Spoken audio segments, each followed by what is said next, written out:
అందరికీ నమస్తే. ఈరోజు వారాహి అమ్మ పూజ నేను పీస్‌ఫుల్‌గా ప్రశాంతంగా, భక్తితో చేసుకున్నానండి. ఈరోజు వారాహి అమ్మకి నేను ఏం నైవేద్యం పెట్టుకున్నానంటే సేమియా పాయసం పెట్టుకున్నాను.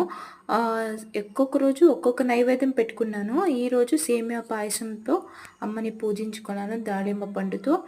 అమ్మకి ఈరోజు 8వ వారం అండి. రేపు లాస్ట్ వారం. రేపు అమ్మకి నైవేద్యం, ప్రసాదం, పూజ మహామంగళారతి చేసుకుంటాను.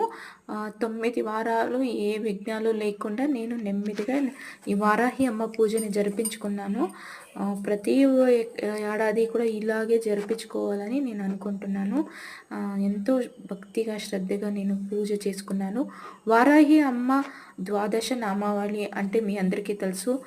ఓం పంచమ్యే నమః, ఓం నందనాథే నమః, ఓం సంకేతాయ నమః, ఓం సమయేశ్వర్యే నమః, ఓం సమయ సంకేతాయ నమః, ఓం వాల్టారే నమః, ఓం పోత్రిణ్యే నమః, ఓం అరిగ్నే నమః, ఓం ఆజ్ఞాచక్రేశ్వర నమః, ఓం శివాయ నమః, ఓం మహాసేనాయ నమః, ఓం వారాయే నమః. ఓం ఇది ద్వాదశ నామావళి అండి. అమ్మవారి మూల మంత్రము కూడా మనకి తెలుసు. అమ్మవారికి గాయత్రి మంత్రం కూడా తెలుసు. ఓం మహిషాధ్వజాయ విద్మహే దండహస్తాయ ధీమహి తన్నో వారాహ్య ప్రచోదయాత్. ఇది అమ్మవారి గాయత్రి మంత్రం.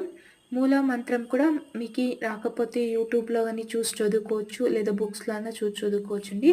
మీకు ఎలా నచ్చుతుందో అలా పూజ చేసుకోండి. వారాహి అమ్మని భక్తితో వేడుకోండి. తప్పకుండా అందరికీ మంచి చేస్తుంది అమ్మ. మీరు ఆషాఢ మాసంలో ఎక్కువ చాముండి మాతకు కూడా పూజ చేసుకోండి. ఏ గంగమ్మ కానీ ఏ దేవతకైనా బాగా పూజ చేసుకుంటే మనకి ఆషాఢ మాసంలో చాలా మంచిదండి. Thank you. నా వీడియో నచ్చితే సబ్స్క్రైబ్ చేసుకోండి, లైక్ చేయండి, షేర్ చేయండి.